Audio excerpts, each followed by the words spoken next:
Shalom, hope for our times, family, supporters, prayer warriors, members. This is Roddey for Hope for Our Times and my wife Shelia, and we are downtown Jerusalem. We're approximately 300 meters from the old city of David. Shelia, point to the minaret where they can see the tower. So you see a tower and a minaret, that's the Tower of David.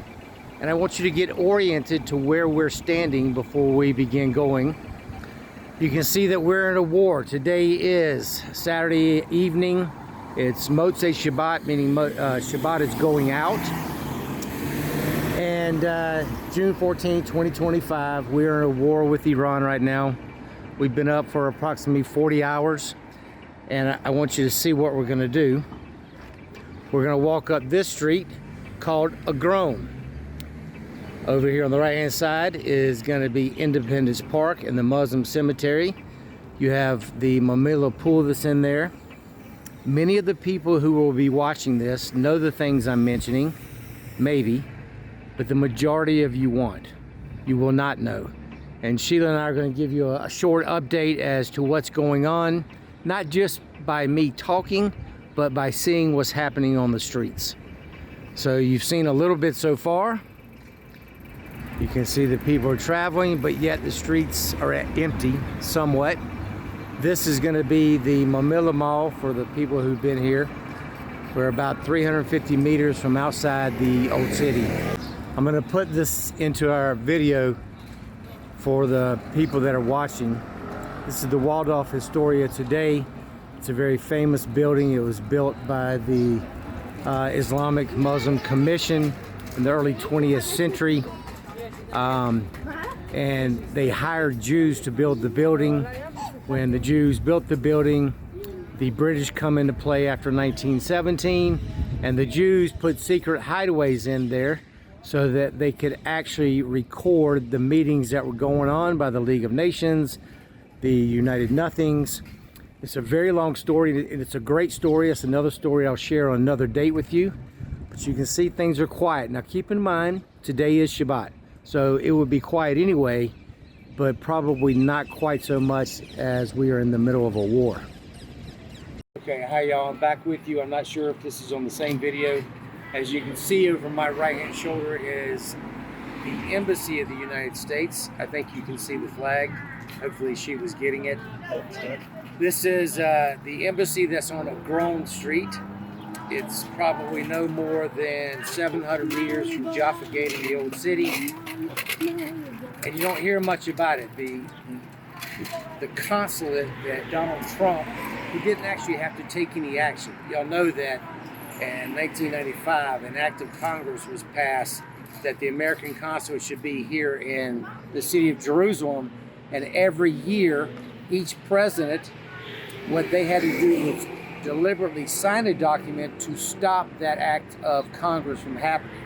And so when Donald Trump failed to sign the document, that act of Congress automatically, it was implemented, and the consulate was moved here. A lot of people get this upside down, and I love Donald Trump, don't get me wrong, but at the same time I will also call him out when he doesn't get things right. So this is an embassy that was here before. You can go online and try to find out what they actually do here. I won't say anymore. I'll let you figure it out for yourself. To my left, and you stay on it. You don't have to focus over there, Shelia. We've got the Mamila pool to Independence Park. The pool is an outdoor pool, approximately 60 feet deep, and as much as a football field and a half, 150 meters long. It's pretty incredible. And as you might can tell, I'm uphill, even standing right here with Shelia. This pool will carry water all the way to Jaffa Gate. So the dating of the pool, the timing of it, we can discuss on the other times and teachings. But tonight, you probably want to know what's going on in Jerusalem. I've given you a little bit of video approximately 40 hours ago. Shelia and I woke up 5:15 in the morning, and I looked at my phone, and my whole front screen of my phone was covered with a home front command warning. Took me back to October 7th when I woke up that morning at 6:10, but a day that I'll never forget, and all the things that happened after and since that point in time. And so as the day went on, Israel was attacking Iran, and it became apparent of how strong of an attack we were without taking out their citizens. We're taking out their leaders, the mullahs that are in charge there. They're keeping the Iranian people under oppression. We're hitting all their important sites, their nuclear weapon sites, the manufacturing plants for the ballistic missiles. And by the end of the day, I'm thinking, man, Iran's not going to be able to do anything. We had complete control of the airspace. Well, sure enough, last night the sirens begin, and we had 2 to 3 different barrages that came through. There's a few shorts on Hope for Our Time. By the way, Pastor Tom, I hope you're feeling better. Please, brother, get better. And I look forward to seeing you here in Jerusalem as soon as possible.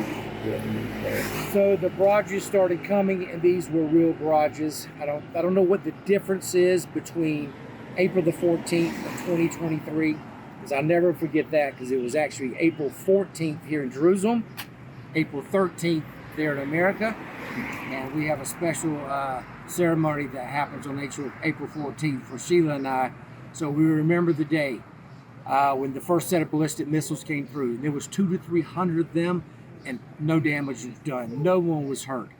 And then in October, I think it was October 1st of 2023, another 200 to 300 ballistic missiles. I grew up my entire life until the last 2 years thinking that one ballistic missile that goes up into space and comes back down, if it hits something, it's going to annihilate a whole city block, just one bomb.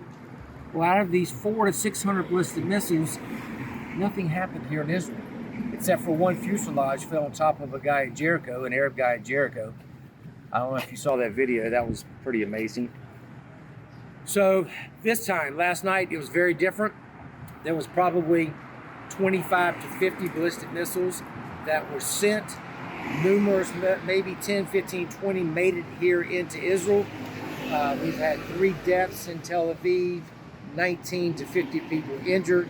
Something changed from the April 14th, October 1st attack to these. All of a sudden, with a smaller number of people getting hurt, property damage, buildings are getting blown up. I asked John Holler about this last night. I couldn't see because it was in the middle of nighttime. It's daytime for him. And he has an answer, but I'll wait and let him do his shows to explain to you about that. But we couldn't get into the old city. I wanted to take y'all into the old city. I would have gone on to the Christ Church building where I work, CMJ. I work for the museum. I'm a guide for them. We were going to film from there, but it's too difficult to get into the old city. It's completely blocked off unless you're an actual resident. While I could get in there and they would let me in, I don't want to hassle people at this point in time. Shelia and I are also, we're going to take you to the southern steps and talk about the city of David and Mount Zion. These are things that I will do with y'all in the future if you wish. Hopefully this recording kind of updates you as to what's going on in Israel. I can tell you, for Israelites like Shelia and I, when we woke up yesterday morning, we're thinking, oh my gosh, it's going to be big war. And as I told you, as the day went on, we were thinking not. But the first thing yesterday morning, Friday morning, when we woke up, we needed to get supplies. And the light rail that we use every single day of our lives, we don't have a car, we use public transportation, or we walk everywhere. We walk in Jerusalem every single day, all day long for 14 years. I know every brick and crack from the Knesset to the Old City to the Mount of Olives to Ein Kerem. And so we said, let's get supplies. But for us to walk to Machne Yehuda, the shuk, to get supplies is quite a trek for me at my age and time. So that took us about 3 hours, and we took our cart and we go up to Machne Yehuda and we stocked up on supplies. And then